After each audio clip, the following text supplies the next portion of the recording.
dia, queridos. Espero que estejam todos bem.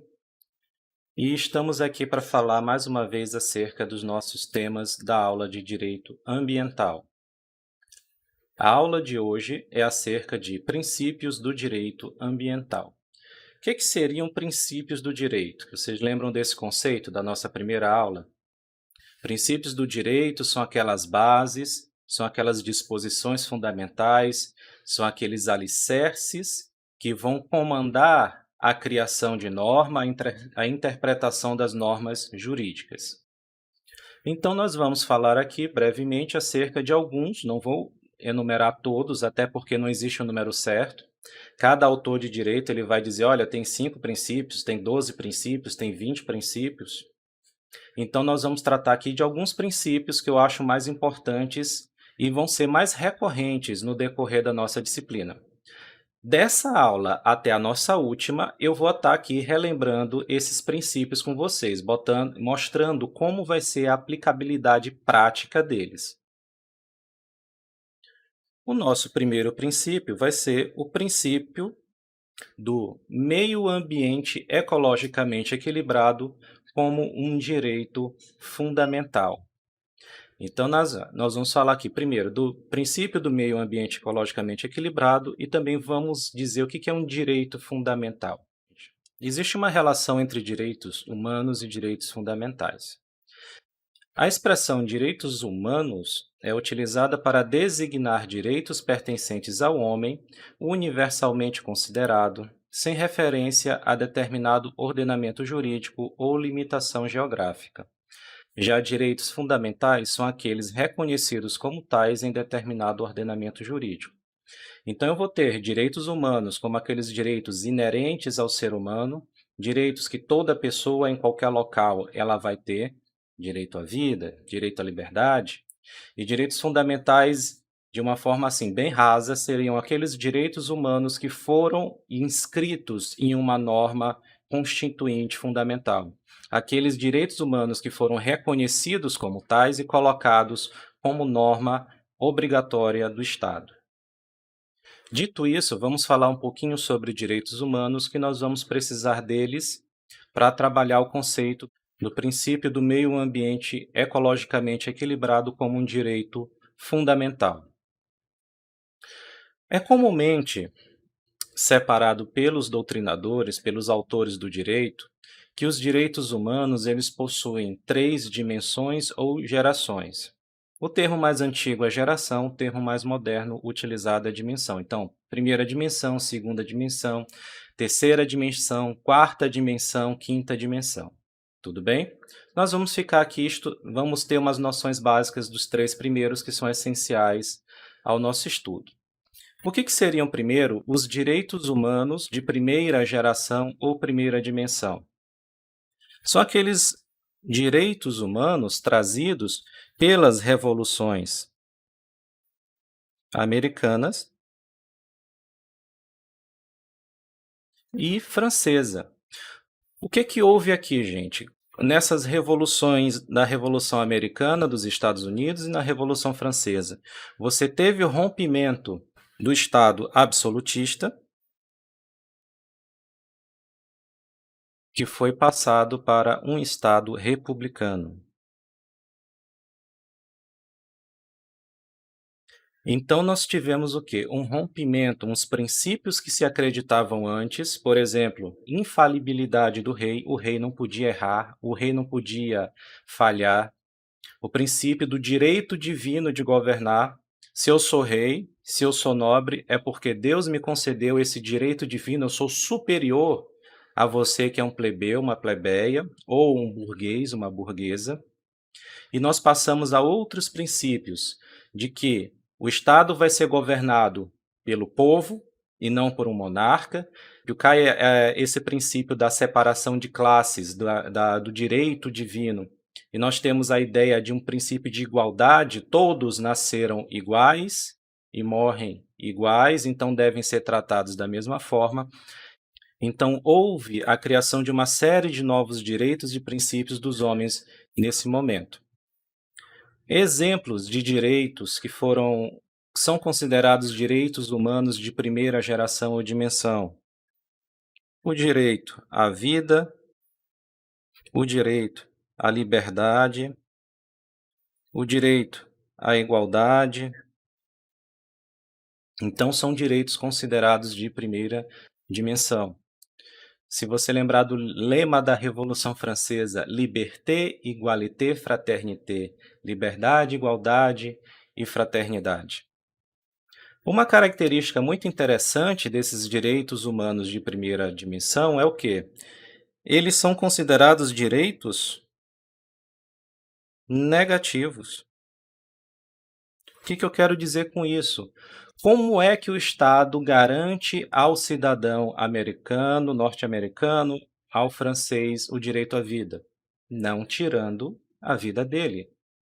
Se você fosse um súdito do rei e o rei entendesse que você merecesse morrer, ele mandava tirar a sua vida, ele tinha esse poder sobre a sua vida. Aqui o Estado republicano ele já diz: olha, nós não podemos tirar a vida de ninguém salvo depois de um devido processo legal, da pessoa ser julgada, condenada por algum crime que ele tenha cometido. Outra coisa, liberdade. Como é que eu vou garantir liberdade ao cidadão? Simplesmente não prendendo ele, não impedindo ele de se movimentar. Pensa o seguinte: se eu morasse digamos, na corte de Luís XIV e eu fosse o grande músico da cidade e o rei gostasse muito da minha música, eu fosse um grande compositor, eu tinha que pedir autorização do rei, por exemplo, se eu quisesse sair da França para a Inglaterra. Eu não tinha essa liberdade de locomoção que hoje nós temos. Ah, eu quero virar cidadão canadense. Se o Canadá me aceita, eu não tenho que pedir autorização ao Brasil. Mas isso não existia nessa época. Então não existia essa liberdade. Outra coisa, eu nasci plebeu. Eu posso trabalhar, me esforçar cada dia para conseguir virar um nobre? Não existia essa movimentação de classe. Você nasceu plebeu, você morre plebeu. Geralmente, inclusive, você não tinha nenhuma modificação de profissão. Se você nascesse filho do peixeiro, provavelmente você era o próximo peixeiro. Assim como o filho do nobre era o quê? Outro nobre. E o filho do rei era o próximo rei. Agora, o que seriam os direitos humanos de segunda geração ou dimensão? Essa doutrina, ela veio se desenvolvendo com o passar de vários anos e ela se tornou mais presente nos ordenamentos jurídicos e defendida ao longo do tempo após a chamada Segunda Guerra Mundial. Qual é a ideia aqui, senhores? É que o Estado, além dele se manter inerte, dele não afrontar os direitos humanos de primeira geração ou dimensão, ou seja, não tirar a vida da pessoa, não tirar a liberdade dela, não impedir aquela pessoa de se expressar segundo o que ela acredita, além desses comportamentos negativos do Estado, ele ainda deveria se movimentar, ele deveria tomar partido, ele deveria arregaçar as mangas para prestar, garantir outros direitos à população. Exemplos desses direitos: direito à moradia, direito ao trabalho, direito ao lazer, direito à saúde, direito à previdência. Vocês sabem o que é previdência? Previdência é o Estado te socorrendo quando você não tem condição de trabalhar por algum motivo. Você está muito velho, aí o Estado te socorre com uma aposentadoria. Você perdeu os pés e não consegue mais produzir da mesma forma que antes, o Estado te auxilia com auxílio acidente.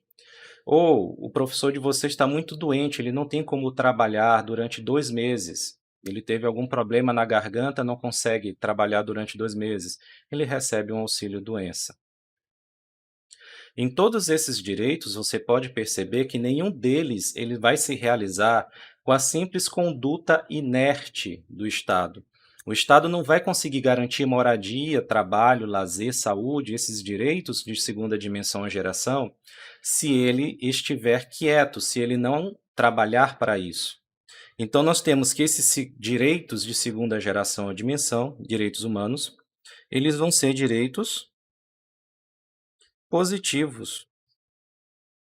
O Estado vai ter que construir casa para mim, vai ter que construir praças, áreas de lazer para que a pessoa descanse, para que a pessoa tenha uma paz psicológica, ele vai ter que construir hospitais, construir mecanismos de salvaguarda aos trabalhadores. Isso tudo não nasceu da noite para o dia.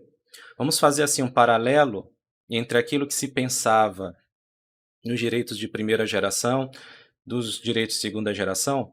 Pense, por exemplo, antes, no Estado absolutista, eu nasci um burguês, eu nunca poderia governar o Estado.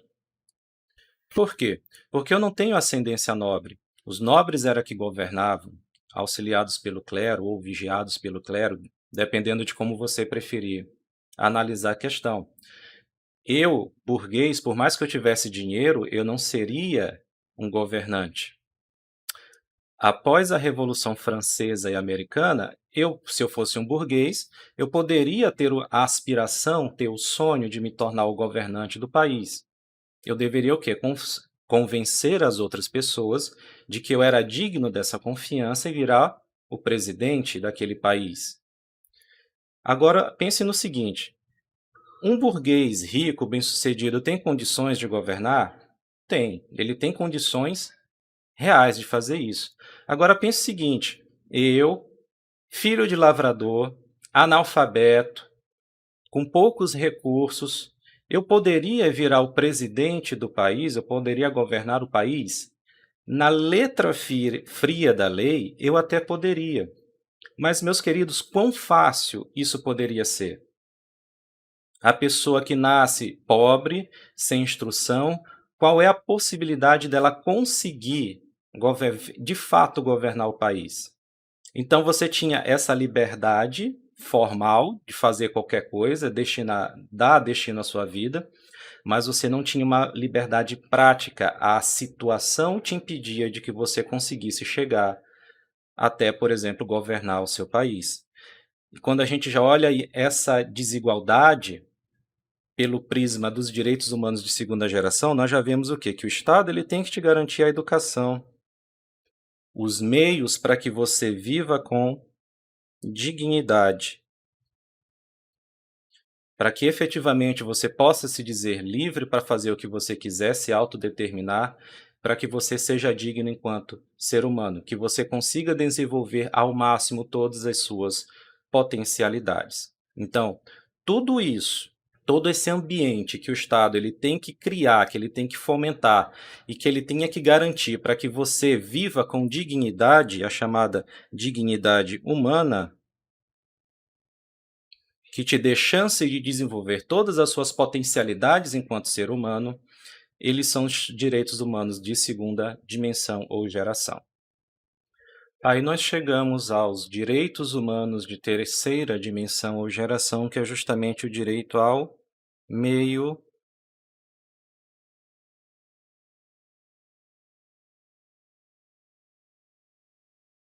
que é o direito ao meio ambiente ecologicamente equilibrado. O princípio do meio ambiente ecologicamente equilibrado é considerado o princípio matriz do direito ambiental, o principal princípio do direito ambiental. Lá no artigo 225 da Constituição Federal, perdão que eu esqueci de colocar, está escrito o seguinte: lembram da Constituição? A norma de maior hierarquia dentro do Estado brasileiro, a norma que nenhuma outra pode contrariar, ela está dizendo lá no artigo 225, todos têm direito ao meio ambiente ecologicamente equilibrado, bem de uso comum do povo e essencial à sadia qualidade de vida, impondo-se ao poder público e à coletividade o dever de defendê-lo e preservá-lo para as presentes e futuras gerações. Então, nós podemos perceber que o direito humano de terceira dimensão, que é o direito ao meio ambiente ecologicamente equilibrado, no direito brasileiro ele se esculpe da força constitucional de um direito fundamental. Todos os cidadãos brasileiros, todas as pessoas dentro do Brasil têm direito a esse meio ambiente ecologicamente equilibrado. E é dever, a Constituição fala, é dever garantir esse meio ambiente ecologicamente equilibrado, tanto do Estado, o Estado tem que tomar medidas para que garanta, para que preserve, para que restaure o meio ambiente, e a população, igualmente, também tem essa obrigação. O Constituinte, as pessoas que escreveram, os deputados que escreveram a Constituição de 88, eles deram ao meio ambiente ecologicamente equilibrado a mesma importância que o direito à vida. A vida é um direito fundamental, lembram lá do artigo 5º? Os direitos fundamentais. A vida é um direito fundamental. O Constituinte disse, olha, o meio ambiente ecologicamente equilibrado é um direito fundamental também. Então, a mesma força, o mesmo respeito que você deve ter com a vida, você deve ter com a questão da proteção ambiental. Por que isso, senhores? Porque sem um meio ambiente ecologicamente equilibrado, é impossível garantir ao cidadão sua dignidade enquanto pessoa humana. Por que isso? Pense o seguinte, você tem uma Constituição, que você tem direito à vida, direito à liberdade, direito à saúde, você tem o direito de se autodeterminar, pode assumir qualquer profissão, você pode ser um empresário se quiser. Como você consegue exercer de fato esses direitos se você estiver num local poluído, num local que a natureza foi devastada, num local que os recursos naturais eles foram extintos, eles foram totalmente consumidos? Como você garante isso? Como você garante saúde se a pessoa mora num local que os rios são poluídos? Como é que você alimenta essa pessoa se não tem peixe, o solo está totalmente destruído, ele não tem como praticar agricultura? Como é que você consegue garantir que é uma indústria economicamente sadia no local em que os recursos naturais findaram? Então isso é impossível. Você não pode imaginar direitos de primeira e segunda dimensão serem garantidos se o de terceira, que é o direito fundamental ao meio ambiente ecologicamente equilibrado, ele não está sendo garantido. Então nós chegamos à conclusão de que só é possível efetivar-se os direitos humanos de primeira geração, que são os direitos à vida, à igualdade, os direitos civis em geral, quando se tem um meio ambiente ecologicamente equilibrado. A posição do Superior Tribunal de Justiça é que sem um meio ambiente ecologicamente equilibrado não tem saúde, não tem trabalho, não tem vida, não tem educação, não se tem nada. Você, enquanto ser humano, você não consegue sobreviver. Então, ele é a base, ele é necessário para que todas as outras atividades humanas, simples ou complexas, elas venham a ser realizadas. Conceito. Conceito de meio ambiente ecologicamente equilibrado é o meio ambiente que não é poluído, que possui rigidez e salubridade. Aquele meio ambiente que é sadio, aquele meio ambiente que está preservado, aquele meio ambiente que é adequado à vida tanto dos seres humanos quanto das outras espécies vivas. Olha o que algumas normas de princípios que já falavam do direito ao meio ambiente ecologicamente equilibrado. Na Declaração do Rio, lembram da Rio 92? O princípio de número 1 diz o seguinte: os seres humanos estão no centro das preocupações com o desenvolvimento sustentável. Têm direito a uma vida saudável, produtiva e em harmonia com a natureza. Aqui eu tenho um posicionamento do Supremo Tribunal Federal, na ação direta de inconstitucionalidade 3.540. O Supremo Tribunal Federal se pronunciou dessa forma: todos têm direito ao meio ambiente ecologicamente equilibrado. Trata-se de um típico direito de terceira geração, ou de novíssima dimensão, que assiste a todo o gênero humano. Incumbe ao Estado e à própria coletividade a essencial obrigação de defender e preservar, em benefício das presentes e futuras gerações, esse direito de titularidade coletiva de caráter transindividual. É um direito que todos devem respeitar, e ele é de direito coletivo, ou seja, não é só meu, não é só de fulano, de beltrano, seu, é de toda a coletividade humana. Agora vamos começar a falar do segundo princípio, que é o princípio do retrocesso econômico. O princípio do retrocesso econômico também é conhecido como retrogradação socioambiental. O que é esse princípio, gente? É uma garantia do cidadão contra o legislador no intuito de salvaguardar os seus direitos fundamentais consagrados na Constituição. Esse princípio visa evitar o quê? Que os legisladores criem projetos de lei que prevejam proteções ambientais inferiores ao que se tem atualmente. É um princípio implícito no ordenamento jurídico, ele não está escrito expressamente no texto constitucional, por exemplo, mas você analisando o texto constitucional em si, as normas do Estado, você acaba depreendendo que esse é um princípio que deve ser seguido. Então, via de regra, não existe flexibilização de normas ambientais, ou pelo menos não deveria ter. Vamos lá, dar um exemplo. O que esse princípio traz para a gente? Está dizendo que o legislador ele não pode retroceder na proteção ambiental. Que uma proteção ambiental já alcançada, já conquistada, ela não pode ser retirada do cidadão, do povo. Digamos, por exemplo, que num determinado momento o legislador criou uma lei protegendo as nascentes,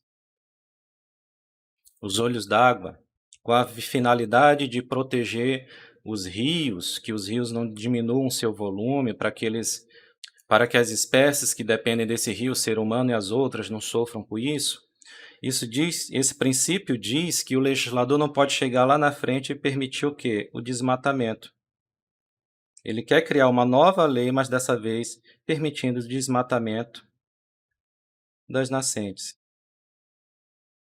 Então, o que acontece? A proteção ambiental ela não pode retroagir, ela não pode voltar para trás, ela não pode ficar pior do que ela está atualmente.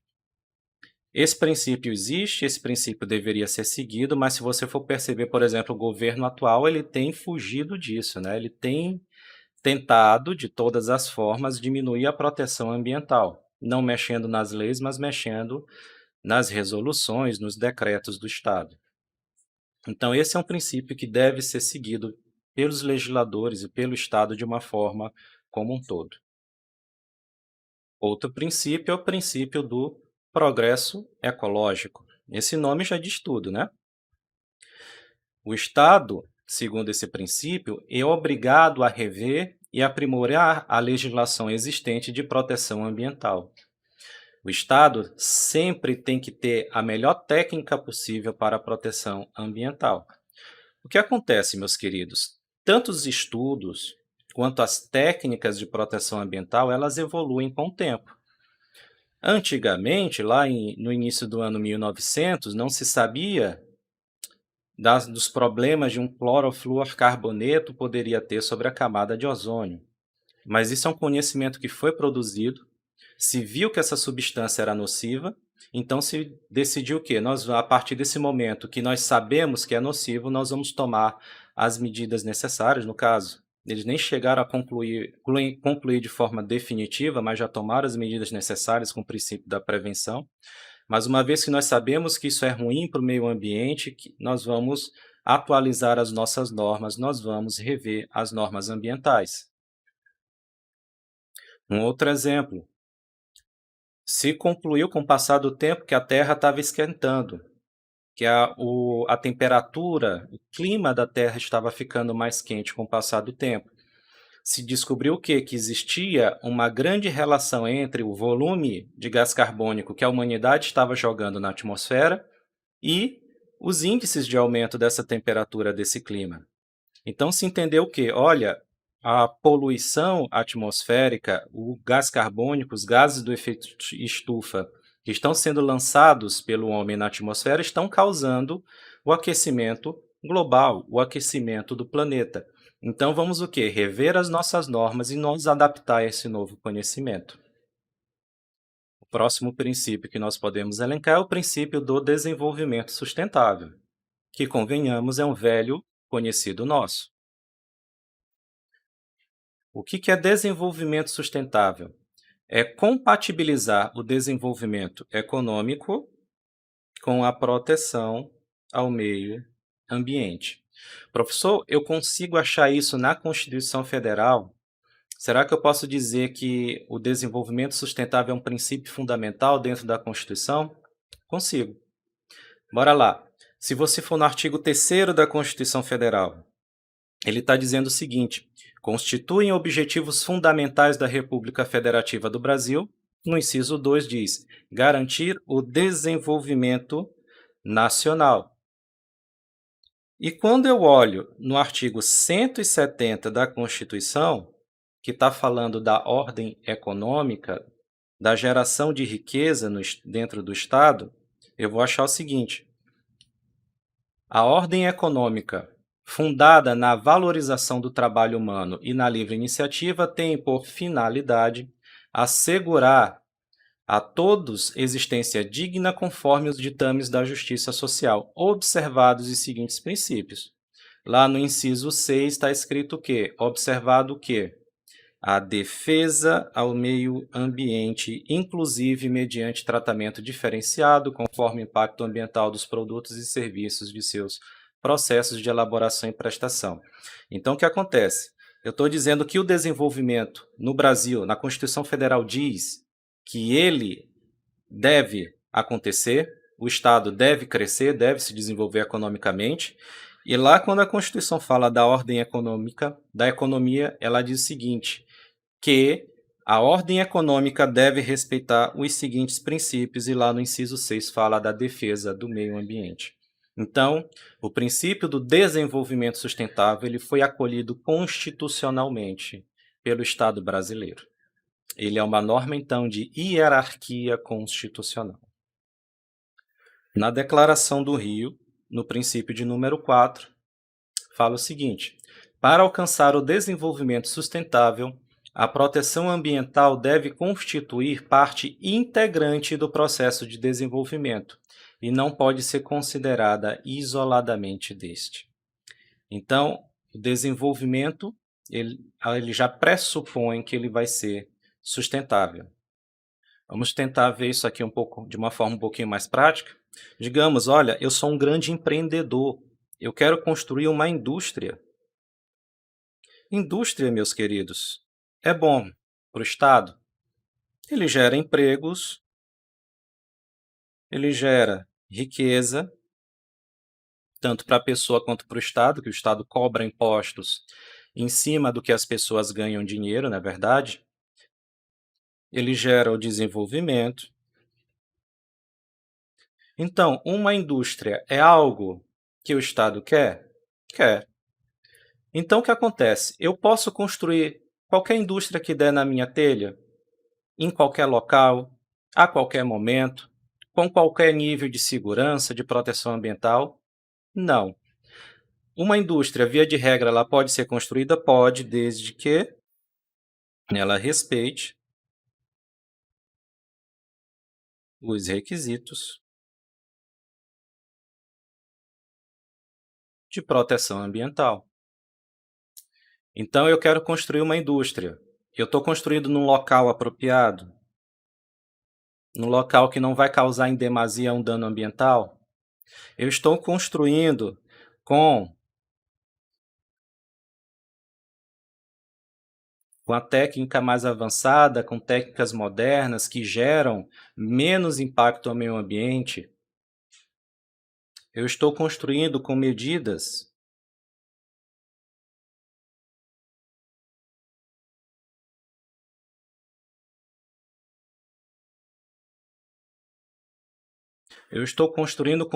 de prevenção e mitigação do dano ambiental? Eu estou evitando que determinado dano que possa acontecer, eu estou me preparando para que ele não aconteça? E outros danos ambientais que são impossíveis de eu impedir que aconteçam, eu estou mitigando eles, eu estou fazendo com que eles incidam com menor força? Por exemplo, eu estou com uma indústria que gera resíduos líquidos. A forma geralmente que você usa para se livrar de resíduos líquidos é você jogar no rio. Antes de jogar esses resíduos no rio ou em outro local, eu estou fazendo um tratamento prévio desses resíduos para que eles se tornem menos nocivos às espécies vivas, ao meio ambiente em geral. Então, o que acontece? O desenvolvimento deve existir, mas ele deve ser sustentável. Ele não pode levar ao esgotamento, ao exaurimento dos recursos naturais do meio ambiente. Para quê? Para que as próximas gerações eles tenham o quê? Acesso a esses recursos, tal como nós. Tudo muito bem, tudo muito bonito, então o desenvolvimento ele não pode acontecer à margem da proteção ambiental. Eu tenho, enquanto industrial, enquanto cidadão, eu tenho que respeitar a proteção ambiental para que eu crie o progresso econômico. Tudo bonito no papel. Mas existem momentos em que a compatibilidade entre a preservação ambiental e o desenvolvimento não vai acontecer. Infelizmente, isso acontece. Em determinados momentos, você vai chegar em situações que, olha, se eu construir determinada obra, determinado empreendimento, digamos, olha, eu vou construir uma hidrelétrica gigantesca em um local inapropriado e vai gerar danos ambientais irreversíveis, danos ambientais graves à população. Eu vou gerar desenvolvimento, mas eu vou gerar também esses danos gravíssimos. E aí? O que vai prevalecer? O desenvolvimento ou a questão da proteção ambiental? Essa questão foi levada ao Supremo Tribunal Federal, ao STF. Quando há um confronto entre atividade econômica e meio ambiente, o que deve prevalecer? A geração de riqueza ou a proteção ambiental? O STF diz que, na medida do possível, é preciso compatibilizar as duas proteções, tanto a proteção econômica quanto ambiental. Mas, quando há impossibilidade, não tem como você fazer as duas coisas ao mesmo tempo, a impossibilidade de compatibilização, deve prevalecer o quê, gente? Deve prevalecer o meio ambiente. O Supremo Tribunal Federal disse, olha, quando não der para compatibilizar as duas coisas, e o Supremo Tribunal Federal é o intérprete oficial da Constituição, é a ele dado o poder de interpretar as normas constitucionais, ele disse que quando não houver compatibilidade deve prevalecer o meio ambiente.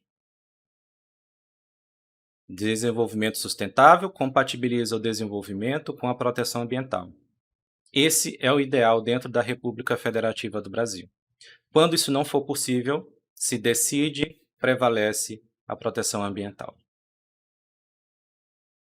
Outro princípio é o princípio da solidariedade intergeracional. O que seria esse princípio?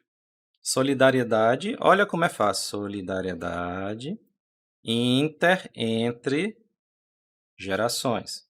Nós vamos lá. O que o princípio da solidariedade intergeracional ele fala para a gente? Que deve-se legar para as futuras gerações condições idênticas ou melhores do meio ambiente. Isso é fácil, gente. Está dizendo o seguinte, olha, a nossa geração que hoje habita esse planeta, ela deve legar, ela deve deixar para as próximas gerações, para nossos filhos, netos e bisnetos, condições ambientais ou iguais ou melhores. Ou que nós consigamos dar a eles um acesso ao meio ambiente tão bom quanto o nosso, ou que nós melhoremos esse acesso ao meio ambiente, essa proteção, essa qualidade ambiental para eles. O que você acha? Você acha que esse princípio ele é muita viagem na maionese? Você acha que ele é realmente viável? Você acha que ele é necessário? A primeira impressão que muitas pessoas têm é que o quê? Isso é exagerado. Como é que eu vou garantir as próximas gerações? Eu estou usando, eu estou me vestindo, eu estou comendo, eu estou com N itens de consumo, tem a atividade industrial, tem a atividade de serviços, tem a construção civil, tudo isso está consumindo uma grande quantidade de recursos naturais. Como é que eu vou conseguir legar para as próximas gerações condições iguais ou melhores a que eu estou. Eu mal estou conseguindo me manter. Agora preste atenção, vamos fazer um exercício mental aqui.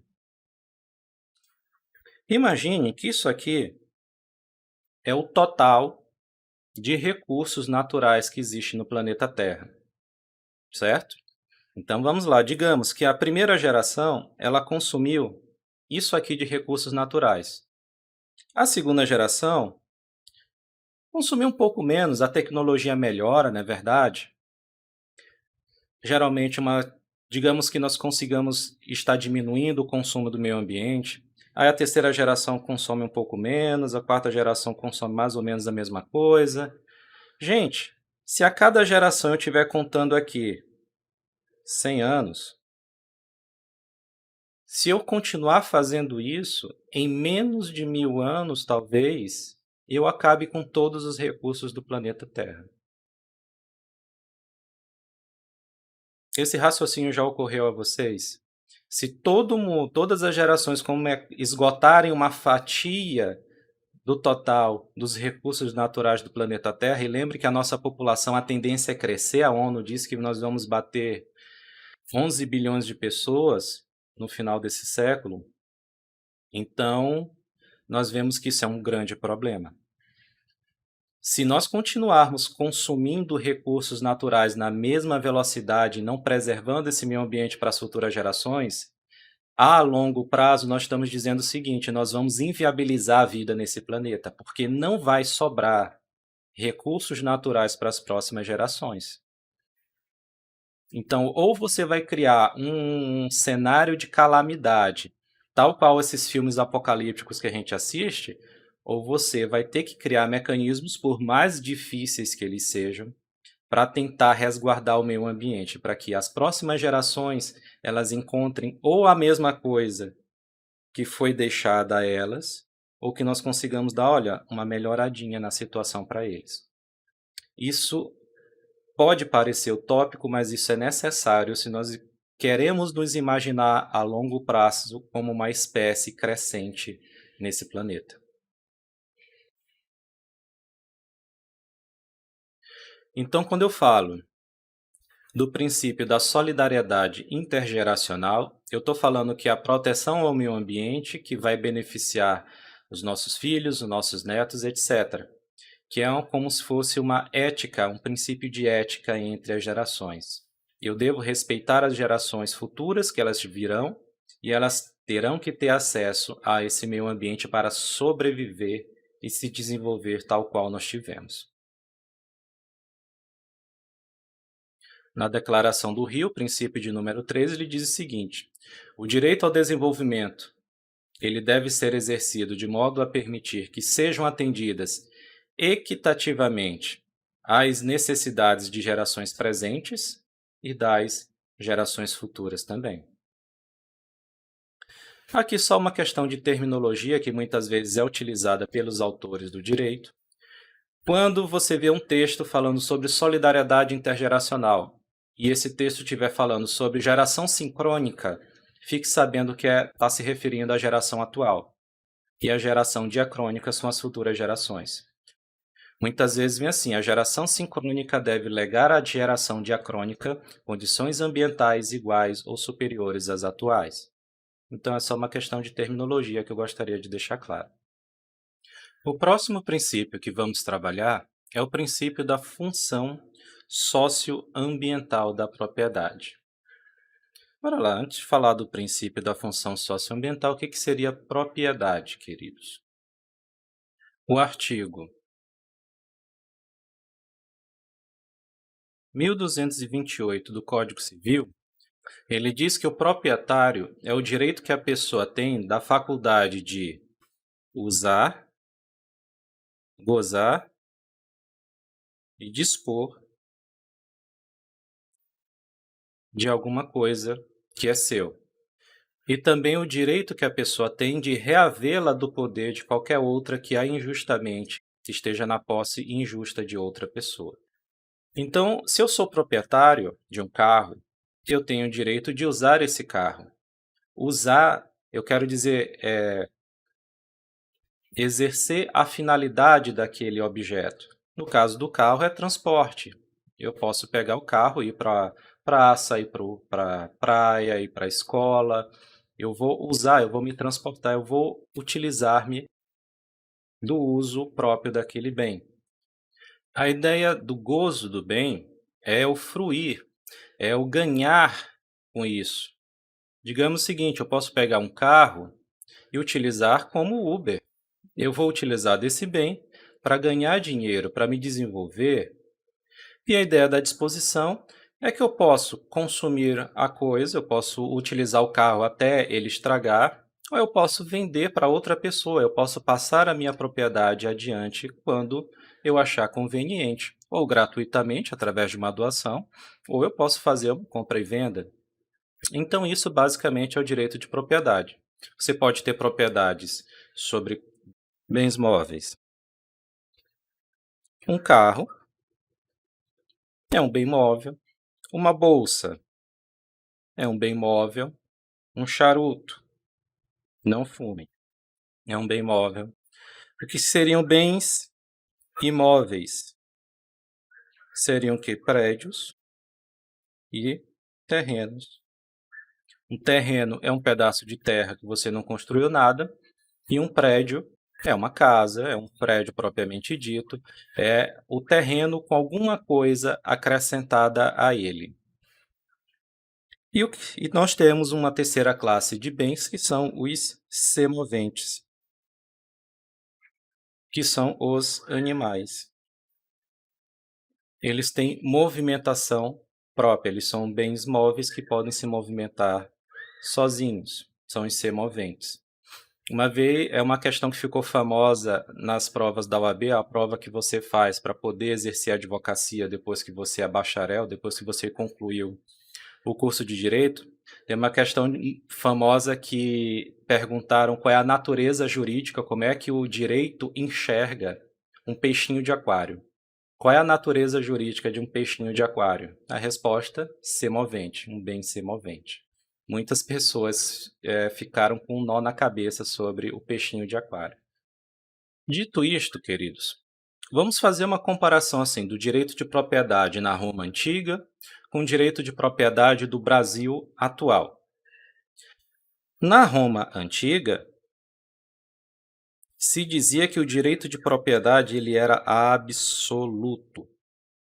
Exemplo disso, se eu tivesse, por exemplo, imagine isso aqui é um terreno. Se dizia, este terreno é minha propriedade, significa que eu faço dele o que eu quiser nele, acima dele e abaixo dele. A expressão que se dava era, olha, o terreno é meu, do céu ao inferno. Com a terminologia moderna, obviamente os romanos não usavam essas nomenclaturas. Se fossem os gregos, eles iam dizer do Olimpo até o Hades. Então, se esse terreno é meu, se eu tenho essa propriedade absoluta, significa que eu posso fazer absolutamente qualquer coisa com ele. Eu posso dar, eu posso vender, eu posso plantar, eu posso criar gado, eu posso destruir, posso salgar. Os romanos gostavam de salgar as terras dos seus inimigos, por quê? Porque acabava tornando ela improdutiva. Então, se dava um poder de propriedade absoluto às pessoas. Já a propriedade no Brasil, ela não pode mais ser chamada de absoluta, ela é uma propriedade relativizada ou limitada. Vai ser relativizada, limitada ao quê? Ao cumprimento da função social. Vamos tentar fazer o mesmo desenho aqui. Aqui a minha propriedade, da mesma forma. Eu posso dizer que eu, brasileiro, eu comprei uma propriedade, ela é minha do céu ao inferno, eu faço o que eu bem entender dela? Não. A começar que o quê? O subsolo e o espaço aéreo, eles são do Estado, não são minhas. O que eu vou ter direito, quando eu digo que determinado terreno é minha propriedade, é só É só a superfície. Beleza. Eu não tenho espaço aéreo do terreno, eu não tenho subsolo do terreno. A superfície eu posso fazer o que eu quiser? Não. A sua propriedade você vai usar de acordo com a função social. E se você não fizer isso, o Estado te pune, ele te sanciona. Por quê? Ele espera que você, por exemplo, você tem uma propriedade rural. Ele espera que a sua propriedade respeite o meio ambiente. Ele espera que a sua propriedade seja produtiva, que você não esteja simplesmente segurando aquele terreno esperando valorizar. Enquanto nós temos no nosso país várias pessoas que necessitam de um pedaço de terra para plantar, para sobreviver. Então, ainda que você seja proprietário, você será proprietário enquanto você respeitar as imposições que o Estado te dá, enquanto você respeitar a função social da sua propriedade. Então, podem existir situações que você vai ver o seguinte: você é proprietário de um veículo. Olha, você comprou ali seu carrinho com seu suado dinheirinho, perdão pelo desenho. Em determinadas situações, apesar de ser sua propriedade, você não vai poder fazer o que bem entender com ela. Você tem um carro, você pode dirigir nas duas faixas da pista? Não. O Estado diz que você deve usar sua faixa direita. Você pode andar com seu carro sem os itens de segurança obrigatórios, cinto de segurança, farol, retrovisor. Tiver um filho, você pode andar sem a cadeirinha? Você não pode. Existem limitações ao uso da sua propriedade e você pode, inclusive, perder o direito de uso dela. Digamos que você comete tantas infrações de trânsito que o Estado diz: olha, eu não vou tomar o teu carro, mas você não pode mais dirigir. A propriedade é sua, mas você não pode usar, você não pode exercer um direito inerente à propriedade.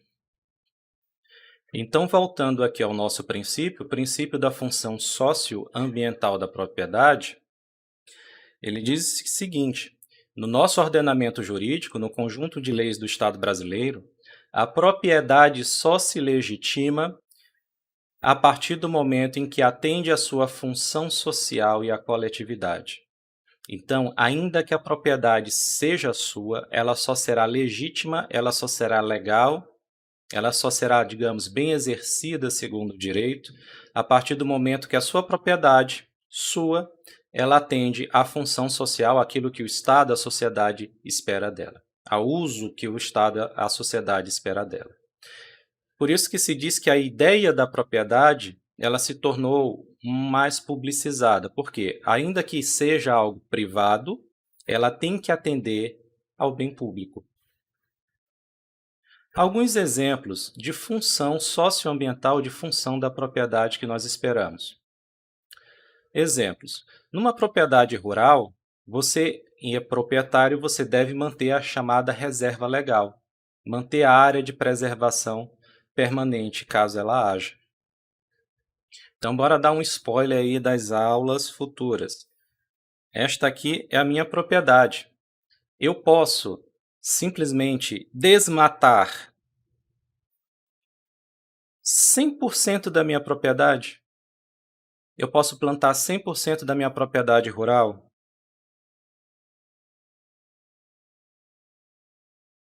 Você vai descobrir que a resposta é não. Você não vai poder desmatar 100%, porque a lei exige que uma parcela dessa propriedade, e essa parcela ela vai variar de acordo com o bioma que essa propriedade está inserido e o local geográfico que essa propriedade está inserido. Ela pode ser de 80% a 20%. Uma parcela dessa área você vai ter que destinar à preservação ambiental. Essa é a tal da reserva legal. Então, você é proprietário, você comprou, você pagou, mas você não pode fazer tudo o que quiser com essa propriedade. Em relação a uma propriedade urbana, a sua propriedade urbana, a sua casa, o seu terreno urbano, ele tem que atender às exigências expostas no plano diretor daquele município. Então, o que vem ser o plano diretor? Tem uma série de normas que você, proprietário urbano, vai ter que cumprir. Falando de São Luís, por exemplo, você tem um terreno na zona urbana de São Luís. Você vai ter que cuidar da limpeza desse terreno, você é obrigado a cercar esse terreno, você tem que tomar todas as medidas de segurança, não pode deixar aquilo ali se tornar um terreno baldio, que as pessoas joguem lixo, etc. Então, existem essas obrigações para o proprietário urbano. E pasmem, digamos que você diga o seguinte: Estado, eu não estou nem aí, eu comprei esse terreno urbano, eu não vou cercar coisa nenhuma. O que o Estado vai fazer com você? Não vou limpar coisa nenhuma, não é problema meu se estão jogando lixo no meu terreno. O que vai acontecer com você?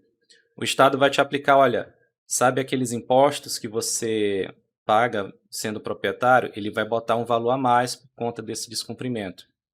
Se você for tão teimoso a ponto de não cumprir, não cercar, não limpar o terreno, aquilo ali está virando um problema público, o Estado vai desapropriar o seu terreno. O que é desapropriação? Ele vai tirar a sua propriedade, vai tirar o seu direito de propriedade. Aquela casa, aquele terreno era seu, não é mais. Você não quis dar a destinação socioambiental adequada, você não quis cuidar, você não quis cumprir as normas que eu estou determinando para você ser proprietário, pois então você vai perder o seu direito de propriedade. Isso pode acontecer. Algumas obrigações negativas que a pessoa pode ter. Só fazendo um parêntese aqui, as obrigações elas podem ser negativas, que são as obrigações de não fazer, ou obrigações positivas, a obrigação de fazer. Alguns exemplos de obrigação negativa. Vocês lembram que eu falei do veículo? Eu sou proprietário de um veículo automotor. Eu não posso dirigir na mão esquerda. É uma obrigação negativa. Eu não posso. Obrigação positiva. Dirigir na mão direita. Outro tipo, obrigação positiva. Se eu sou devedor, eu devo pagar ao credor. Obrigação negativa. Se eu sou credor, eu não posso recusar o pagamento do meu devedor. Então, voltando aqui, algumas obrigações negativas do proprietário: não poluir, não degradar, não desmatar, dependendo da condição da propriedade, da localização, da importância ambiental dessa propriedade.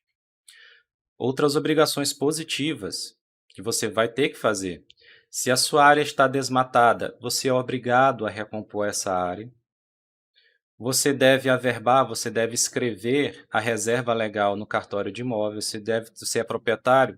Lá onde está registrada a sua propriedade, todas as propriedades são registradas no cartório, você deve escrever, olha, minha reserva legal dentro da minha propriedade está em tal e tal local, tem essas características, etc. Outra obrigação: se você tem um terreno urbano, você quer fazer, por exemplo, uma casa de show, você vai ter que fazer uma vedação acústica para quê? Para não atrapalhar o sossego das pessoas que moram ao seu redor. Vocês conhecem uma casa de show chamada Batuque Brasil? Ela fez isso por quê? Porque ela estava dentro de uma zona habitável, ela estava dentro da zona urbana, ela estava no local destinado à habitação de pessoas e ela era extremamente barulhenta, atrapalhava o sono, atrapalhava o sossego. Então ela foi o quê? Obrigada a diminuir o volume e fazer uma vedação acústica. Templos religiosos, casas de show, entre outros. Uma indústria pequena dentro da zona urbana que ela causa muito barulho, eles têm que fazer essa vedação acústica. Isso é norma de proteção ambiental? Sim, do ambiente urbano. Lá na Constituição Federal, mais uma vez, no artigo 186, ela diz o seguinte: a função social ela é cumprida quando a propriedade rural atende simultaneamente, segundo critérios e graus de exigência estabelecidos em lei, aos seguintes requisitos. Nós temos o aspecto econômico da propriedade, nós temos os dois aspectos sociais e tem o que vai interessar para a gente, que é o inciso 2. A utilização adequada dos recursos naturais disponíveis e preservação do meio ambiente. Então, você, proprietário rural, você terá direito à sua propriedade, ela atenderá à função social. entre outras coisas, quando você faz a utilização adequada desses recursos naturais disponíveis e você preserva os recursos. Pergunta: se uma pessoa adquire uma propriedade e esta propriedade está desmatada, desgastada, está infringindo as normas de direito ambiental de alguma forma. Exemplo, comprei uma propriedade e quando eu fui ver a propriedade não tem reserva legal. Aquela área de proteção ambiental que deveria ter sido feita foi desmatada. E aí?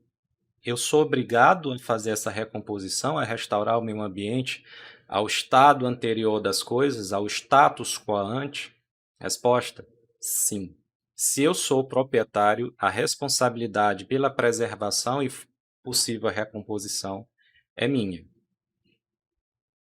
Próximo princípio é o princípio da prevenção. Prevenção vem do verbo prevenir, que significa agir antecipadamente. Prevenir significa o quê? Prever, enxergar no futuro. O direito ambiental, em essência, ele é preventivo. Você tem que enxergar o que vai acontecer e tomar medidas com base nisso. Você tem que sempre ver o passo futuro e ver quais vão ser as consequências das ações que você vai tomar hoje. Vamos tentar criar um exemplo aqui. Digamos que eu quero iniciar uma criação de gado. Eu comprei uma propriedade, uma mata virgem, eu vou ter que transformar isso num local para criação de gado.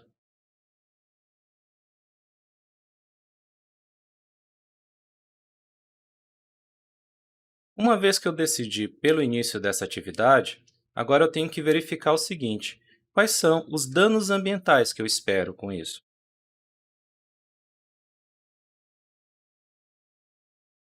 Eu posso, por exemplo, ver se eu tenho uma mata virgem, eu vou ter que desmatar.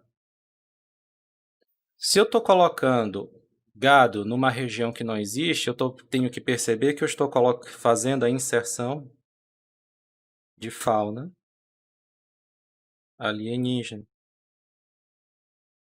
de uma fauna que não existe originalmente naquele local. Não estou falando de ET, de homenzinho verde, pelo amor de Deus, tá?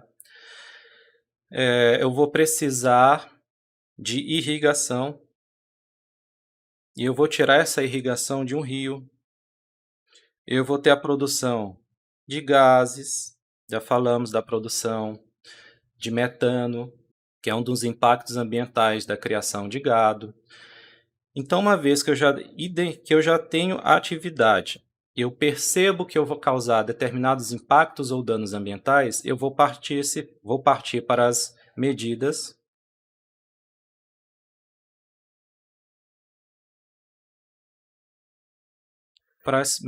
de mitigação ou prevenção. Bora ver.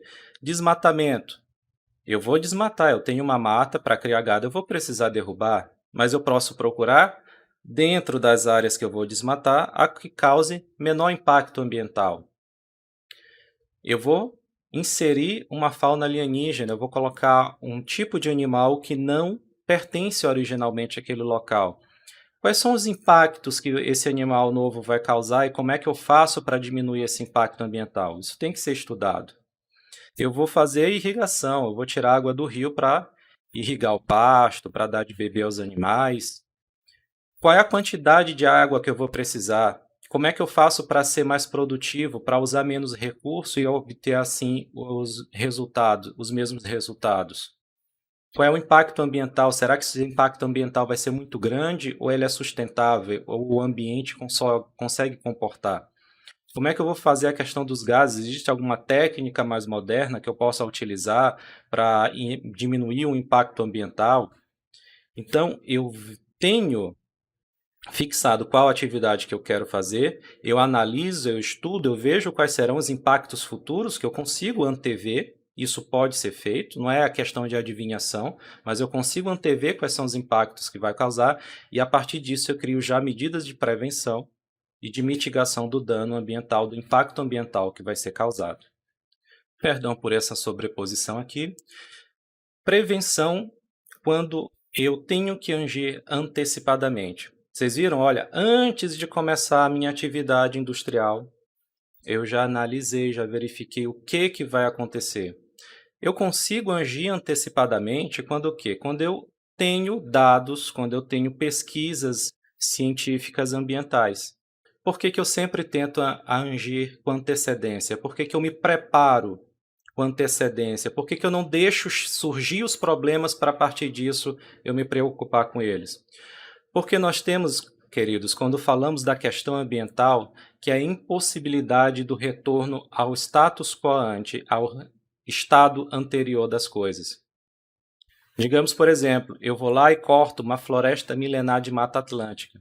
Eu tenho uma propriedade com Mata Atlântica, eu desmato toda essa propriedade, eu mato todos os animais, eu tiro a fauna e a flora originalmente existentes.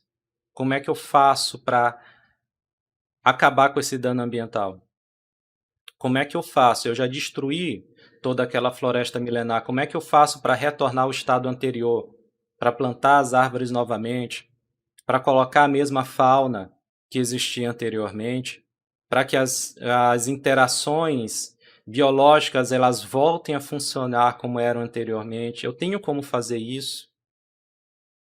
Eu não tenho. Então, por isso que o direito ambiental ele é preventivo. Sempre que possível, você deve visualizar quais impactos ambientais serão causados e agir antecipadamente com base nisso. Um outro exemplo, eu tenho os acidentes nucleares em Fukushima, no Japão, e em Chernobyl, na antiga União Soviética. Como é que você desfaz o dano ambiental que foi causado ali? Chernobyl, a cidade de Pripyat, onde ficava Chernobyl, até hoje é uma cidade fantasma, ninguém pode morar lá, porque o dano ambiental ainda é muito grande, os níveis de radiação ainda são muito grandes. Como você desfaz isso uma vez que foi feito? Como é que você tira toda a radiação que foi espalhada pelo Oceano Pacífico, que chegou até os Estados Unidos, como é que você tira isso dos oceanos agora? Não é possível. Nós não temos condições técnicas, tecnológicas viáveis para fazer um empreendimento desses. Você não consegue nem retornar ao status quo antes se você desmatar todo o seu quintal. Perfeitamente você não consegue. Você consegue fazer uma coisa parecida, uma coisa com uma características que remetam ao original, você consegue, mas efetivamente retornar ao estado anterior você não consegue. Tudo bem? O princípio da prevenção, ele trabalha com perigo certo, com perigo conhecido. Você sabe o que vai acontecer. Você tem dados, você tem pesquisas, você tem informações, você tem conhecimento sobre os danos que serão causados e você tem as medidas de mitigação posteriores. Exemplo, uma criança de 10 anos, ela sabe que uma atividade de mineração causa degradação do meio ambiente. Todo mundo tem essa noção. Então, quais são os danos que vão ser causados e quais são as medidas preventivas que eu devo tomar, então? Alguns exemplos de atuação desse princípio no ordenamento jurídico são o quê? O poder de polícia ambiental, que faz a fiscalização. Aí faz aí, por favor, uma diferenciação. Poder de polícia é o poder do Estado te fiscalizar. Não é aquela polícia fardada, com arma que fica desfilando pela cidade. Tudo bem? Essa é a chamada polícia judiciária, que nós temos a polícia militar e a polícia civil. A polícia militar para coibir a ocorrência de crimes, a polícia civil para proteger os bens e a paz pública dentro dos municípios. Então, nós temos essas polícias que nós conhecemos no nosso dia a dia por esse termo polícia, mas o poder de polícia do Estado é o poder do Estado te fiscalizar, ele verificar se você está agindo de acordo com as determinações que ele criou. Isso é poder de polícia. Eu posso dizer, por exemplo, que o IBAMA tem poder de polícia? Posso. Eu posso te dizer que um fiscal da prefeitura que foi lá na tua empresa analisar como é que você está fazendo o descarte do lixo reciclável, ele está exercendo o poder de polícia? E ele está. Outro aspecto que nós podemos elencar é o chamado licenciamento ambiental. Olha só como ele casa perfeitamente com esse princípio. O licenciamento ambiental diz o seguinte, que antes de iniciar qualquer atividade potencialmente causadora de danos ambientais, de impactos ambientais, você é obrigado a pedir autorização do Estado, a pedir uma licença do Estado. Estado, eu vou iniciar essa atividade de carcinicultura, criação de camarão no litoral de São Luís do Maranhão. Eu posso fazer isso? Aí o Estado vai analisar o teu projeto, qual é a extensão, qual é o volume de camarão que tu vai produzir, onde você vai fazer isso. Aí ele vai dizer, olha, você pode, desde que você siga essa e essa determinações. Ou o Estado pode chegar e dizer, olha, você não pode fazer essa atividade. O impacto ambiental no local que você pretende, ele não é aceitável. Então, antes de iniciar essa atividade de criação de camarão, você vai pedir autorização do Estado. Ele vai dizer que sim, com ressalvas, ou ele vai simplesmente dizer que sim, que isso é muito raro, eu nunca vi, ou ele vai dizer que não. Tudo bem? E o estudo prévio de impacto ambiental, que é o quê? É como se fosse um licenciamento gigantesco. Digamos, você vai fazer uma obra ou um empreendimento de um gigantesco tamanho. O impacto ambiental vai ser gigantesco. Digamos, eu vou fazer uma hidrelétrica. Para fazer uma hidrelétrica, eu vou ter que fazer uma barragem, eu vou ter que inundar um grande espaço de terra, pessoas vão ter que se mudar dali, se tiver alguma cidade próxima, provavelmente vai ter que ser mudada dali, vai ter que tirar dali e botar em outro local, fazer um reassentamento. A fauna e flora. A flora vai acabar sendo submersa pela barragem, vai apodrecer, qual é o impacto ambiental que isso vai causar? A fauna, ela tem que ser retirada, ou então ela vai morrer também, afogada.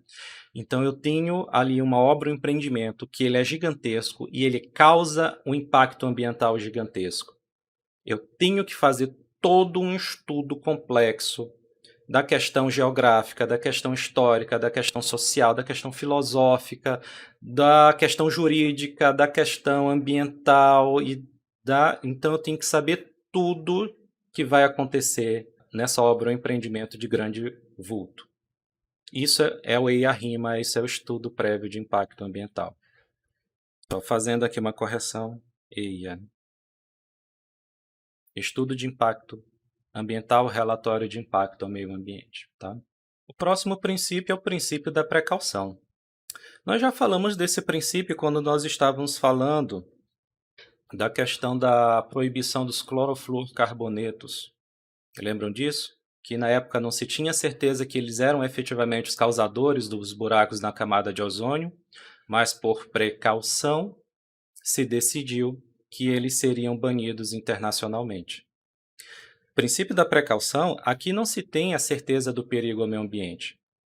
No da prevenção você sabe, olha, tal atividade vou causar esse impacto ambiental. Aqui eu não sei. Mas existe uma incerteza científica, existem pesquisas que alertam para o perigo, mas essas pesquisas ainda não são conclusivas. O dano é incerto, ele pode acontecer, o perigo é então abstrato. Nós até citamos o exemplo dos transgênicos. Nós não temos certeza se os transgênicos eles efetivamente são nocivos ou não. Não existe uma certeza científica dizendo, olha, você vai plantar transgênico na sua plantação, vai causar esse dano ambiental gigantesco. Nós não sabemos disso. Existem alguns alertas, existem algumas ressalvas, existem preocupações. E o que se faz no caso dos transgênicos? Se proíbe a plantação deles? Não. Você vai poder plantar, mas você vai tomar algumas medidas a mais, algumas medidas de contenção a mais para que, caso se tenha algum problema, esse problema ele já está sendo mitigado, ele já está sendo tratado de alguma forma. O princípio de número 15 da Rio 92, ela fala sobre esse princípio. De modo a proteger o meio ambiente, o princípio da precaução deve ser amplamente observado pelos Estados, de acordo com suas capacidades.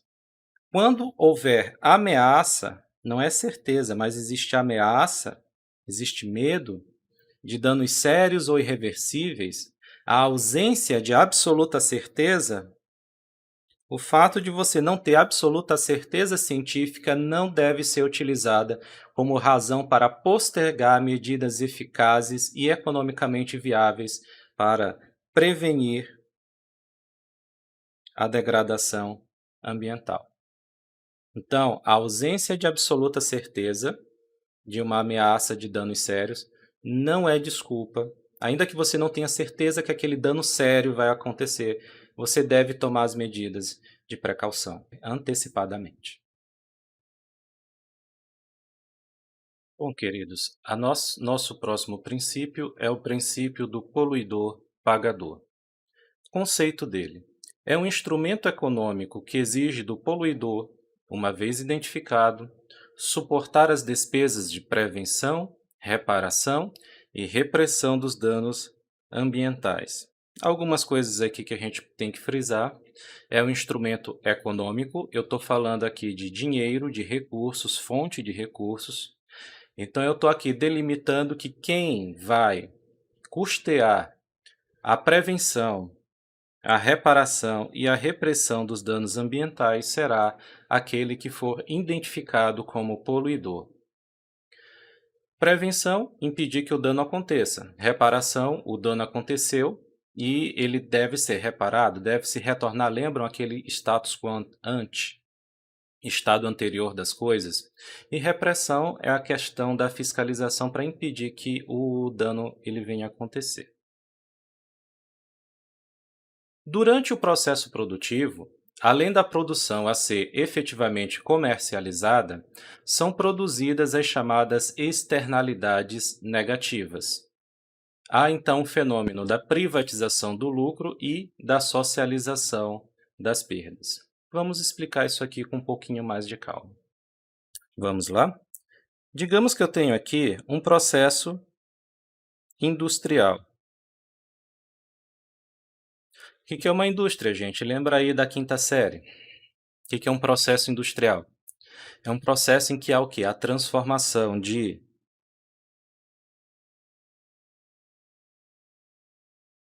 matérias-primas em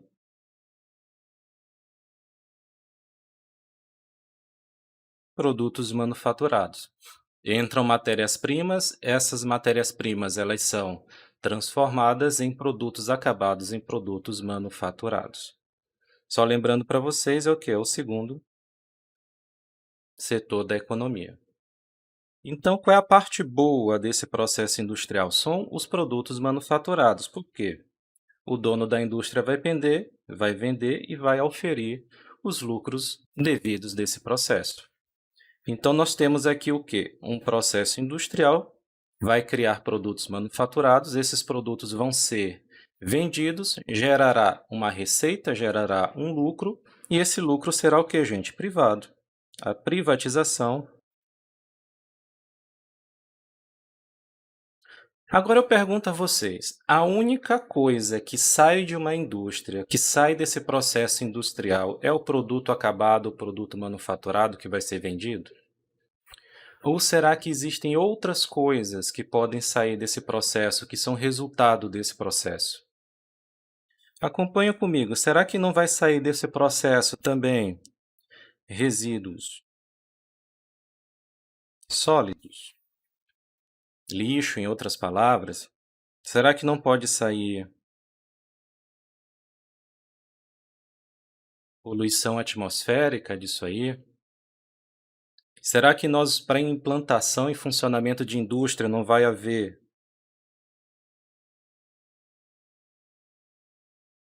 consumo de recursos naturais? Pode haver também o chamado desmatamento?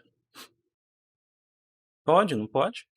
Então nós temos o quê? Existem coisas que saem da indústria, além dos produtos, mas que ao contrário dos produtos não são coisas boas. São as chamadas o quê? Externalidades, porque eles estão saindo, são produtos do processo industrial.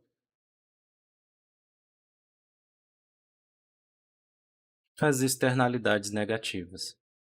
E se você perceber uma coisa, enquanto a parte boa do processo da atividade industrial vai ficar com uma pessoa ou um grupo de pessoas, os donos da empresa, as externalidades negativas serão diluídas para quem? Quem vai ficar com elas? Toda a sociedade. E se toda a sociedade, eu, você, o dono da empresa, todos nós, sofreremos as externalidades negativas, por isso que nós dizemos que há a socialização das perdas. Então é isso que vai justificar o princípio do poluidor-pagador. Se só uma pessoa, que é o poluidor, que é ele que está causando o dano ambiental, o impacto ambiental, se só uma pessoa vai ficar com o lucro, com a parte boa desse processo industrial, enquanto todo o resto é socializado, é justo, nós entendemos correto, que então que das despesas preventivas, repressivas, elas também ficarão a cargo do poluidor. Ele será o encarregado de pagar tais despesas. Nós falamos, por exemplo, ali, olha, antes falamos do processo de licenciamento. O processo de licenciamento é custoso, custa dinheiro? Sim. Quem vai pagar pelo processo de licenciamento? Quem vai pagar por um EIA-RIMA, que é um processo extremamente caro e custoso? Vai ser poluidor, é a responsabilidade dele. Uma pequena observação aqui. A ideia desse princípio não é dar ao poluidor a possibilidade de comprar o direito de poluir. Isso ele não vai ter. A ideia é a seguinte: se você poluir, se você causar dano ambiental, você vai ter que pagar as despesas para recompor o meio ambiente ao estado anterior ou ao mais próximo possível. O princípio do poluidor-pagador, então, não se deve tornar um instrumento que autorize a poluição ou que permita a compra do direito de poluir. O que seria, vamos dar um exemplo dessa compra do direito de poluir. Digamos que eu quero fazer, olha, uma siderúrgica lá em Bacabeira. Ninguém nunca ouviu falar em nada parecido, né? Mas eu vou fazer uma siderúrgica em Bacabeira. E descobrem que o dano ambiental será muito grande e não vai justificar o desenvolvimento que vai ser criado. Eu vou ter que abrir novas estradas, eu vou ter que consumir recursos do rio que estão sendo usados pela população, a pesca vai ser devastada, a carcinicultura vai ser devastada. Então, o impacto ambiental vai ser tão grande que não vai justificar o desenvolvimento que vai ser auferido.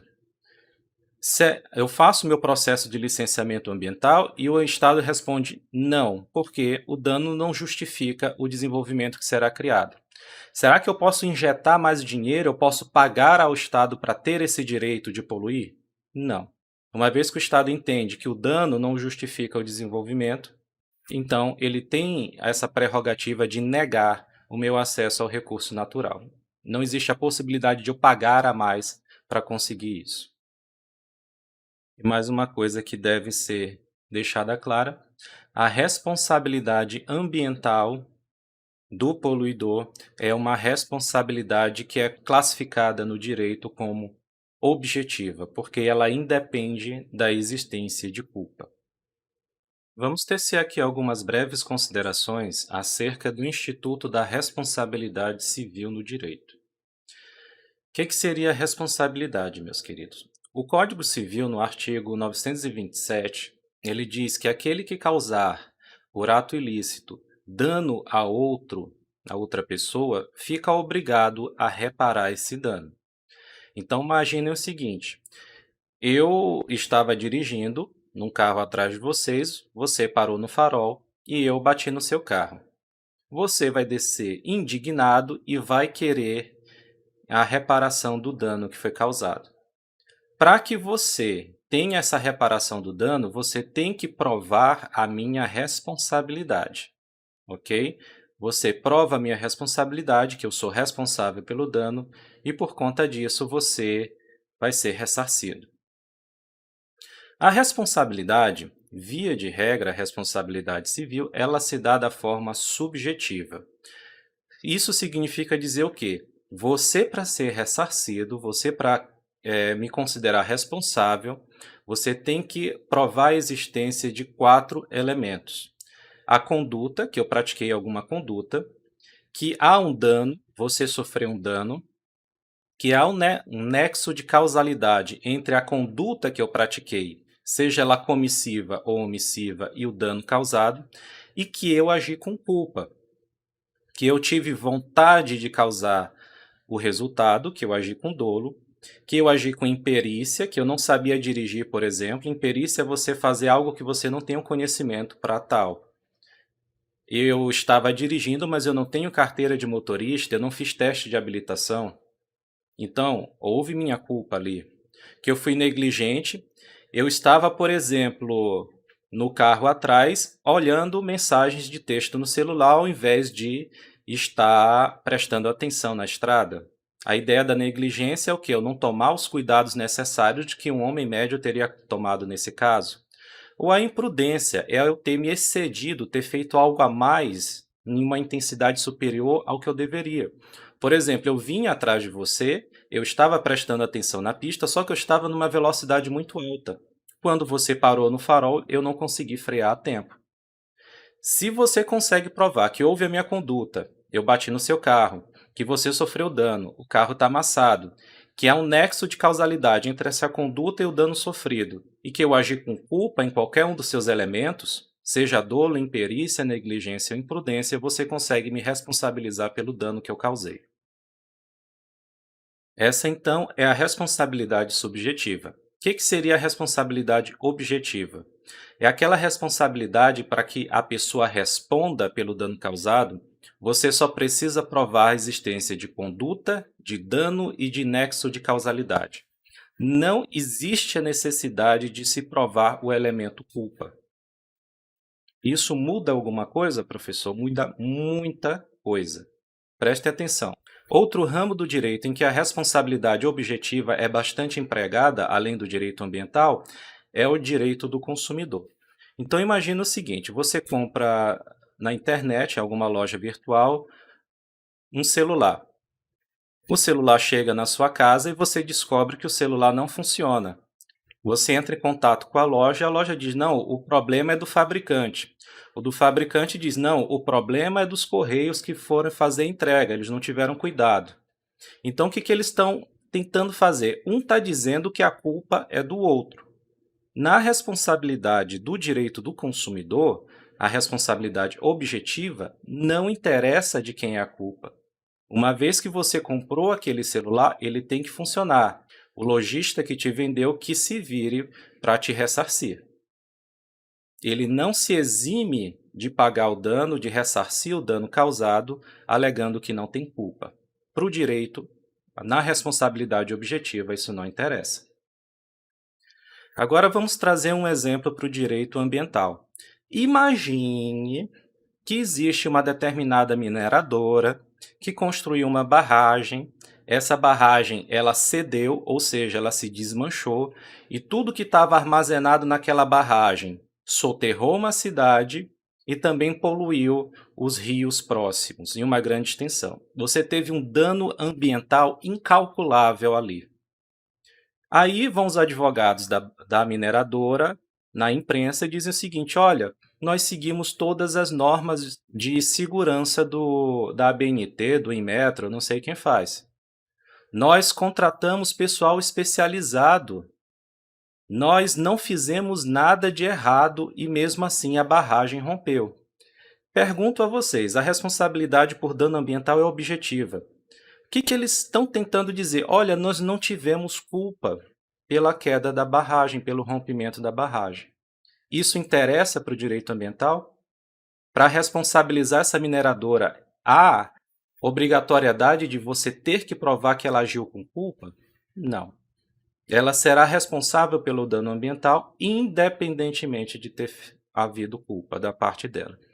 Houve conduta, houve a construção da barragem, que foi ela que fez, que colocou os resíduos lá. Houve dano, houve. A toda a população que ficou soterrada, os rios que foram poluídos, os peixes que morreram, os animais que sofreram com isso, a flora que foi danificada. Há um nexo de causalidade entre a conduta e o dano se não existisse aquela barragem, se não tivesse sido construída aquela barragem. Haveria o dano ambiental? Não haveria. Então você tem aí um seu nexo de causalidade. A existência de culpa não vai salvar, no caso, a mineradora de ser responsabilizada pelos danos causados. Aí você pode me dizer, professor, responsabilidade objetiva para quem está trabalhando com o meio ambiente, para quem causa um dano ambiental, ela é muito pesada. E eu concordo com você, ela é muito pesada, ela é muito incisiva. Mas se não fosse assim, ia ficar que nem a história do celular que você comprou na internet, um apontando a culpa para o outro. Aí a mineradora vai dizer, não, a culpa pela barragem ter rompido é da empresa que fez o projeto. A empresa que fez o projeto diz: não, a culpa é da empresa que construiu. A empresa que construiu vai dizer: não, a culpa é do meu fornecedor de materiais, que ele trouxe materiais abaixo da qualidade que era necessária. Então vai ficar um apontando o dedo para o outro e também nós não teríamos a reparação efetiva do dano ambiental que é necessário, que é o fim necessário da responsabilização. Então ela é pesada sim, mas ela é necessária. E o último princípio que nós trabalharemos é o princípio do usuário pagador. O que seria isso? O princípio do usuário pagador, ele diz que deve ser quantificado os recursos naturais, isto é, deve ser colocado preço no acesso aos recursos naturais. Esse princípio ele se baseia na seguinte premissa: a não existência de preço nos recursos naturais leva ao custo zero, e o custo zero leva à hiperexploração e, consequentemente, à escassez. Vamos tentar entender esse princípio com um exemplo bem simples aqui. Você tem um rio, que é um recurso natural, de onde nós tiramos uma das coisas que é mais essenciais à vida humana, que é a água. Geralmente nós tiramos água de rio ou de poços artesianos, não é verdade? Vamos lá. Esse recurso natural, a água, ele vai ser usado para quê? Para agropecuária, ou seja, agricultura e pecuária, para a indústria, vai ser usado pelas pessoas também, por nós, para beber. Vamos usar essa água na nossa higiene pessoal, tomar banho, escovar os dentes. Vamos lavar os carros, vamos lavar a louça, vamos lavar a nossa casa. Sabe aquele terraço que sua mãe manda você esfregar para tirar aquele limo? Entre muitas outras coisas. A água de um rio, de um poço artesiano, de um lago, ela é um recurso finito. Porque se você gasta demais, não é que a água do planeta Terra vai diminuir, o elemento água vai diminuir a sua quantidade, mas a disponibilidade dela acaba diminuindo. Se você usar toda a água de um rio, ele vai secar. Essa água vai parar em outro lugar, mas o rio em si ele não é mais disponível para o seu uso. Só que para vocês terem uma noção, a agropecuária e a indústria usam aproximadamente uns 70% de toda a água que vai ser retirada desse rio. O resto é o que vai ser usado pela população. Eu estou sendo até generoso, estou dando 30% para a população. Mas vamos lá, queridos. Se essa água não custar nada, nem para o dono da indústria, nem para o agricultor, nem para o pecuarista, nem para a gente. Se essa água ela tem um custo zero, pergunto a vocês, existe um risco de que nós usemos um pouco mais do que o necessário? Pensa o seguinte, você lá tomando seu banho, as garotas principalmente que gostam de limpar as madeixas por muito tempo, você já recebeu aquele grito da sua mãe: menino, desliga essa água que eu estou pagando. Por quê? Porque se não tem um custo, a tendência é que nós usemos de forma displicente, não é verdade? Que nós usemos mais, que nós não nos preocupemos em economizar. E isso causa o quê? Se tem várias pessoas usando em demasia, tem aquela torneira pingando que ninguém conserta, tem as tubulações de água da cidade que derramam, em média, 40% de toda a água que é distribuída, ela é desperdiçada nas grandes metrópoles, eles não têm um incentivo a melhorar essa situação. Então, por que existe o princípio do usuário pagador? Olha, vamos colocar um custo nos recursos naturais, vamos colocar um custo na água, vamos colocar um custo na extração de madeira, vamos colocar um custo na extração de minério e em todos os recursos naturais para quê? Para que as pessoas usem somente o necessário. Para que as pessoas não se sintam psicologicamente displicentes com os recursos naturais. Eu já cheguei a mencionar isso aqui para vocês. Qual é o órgão mais sensível do ser humano? É o bolso. Principalmente quando você fala de empresas que eles não têm coração, mas eles têm bolso. E eles sabem respeitar isso como ninguém. O fato de você ter um custo, olha, eu vou otimizar o uso desse recurso. Essa água aqui que, por exemplo, eu usei para escovar os dentes, no Japão eles usam para dar descarga. Eles têm uma coisa só. Então incentiva a reutilização, incentiva a diminuição dos recursos, então é por isso que se coloca um custo nos recursos naturais. Não é um custo proibitivo que te impeça de acessar esse recurso, mas é um custo razoável, o necessário para que te leve a refletir acerca do desperdício, que te evite a decidir pelo desperdício. Bom, queridos, isso era o que eu tinha a falar acerca dos princípios do direito ambiental. Essa aula de hoje, vocês podem ter absoluta certeza que ela vai ser usada até o final da nossa disciplina. É essencial para todo o raciocínio posterior que nós vamos ter dentro do direito ambiental, que essas noções básicas, que esses princípios, eles fiquem claros na cabeça de vocês. Então, se houverem dúvidas, coloquem no tópico do material, façam as perguntas e eu vou analisar o pedido de vocês acerca da aula síncrona. Tudo bem? Então, um bom estudo para todos vocês e nos vemos na próxima aula.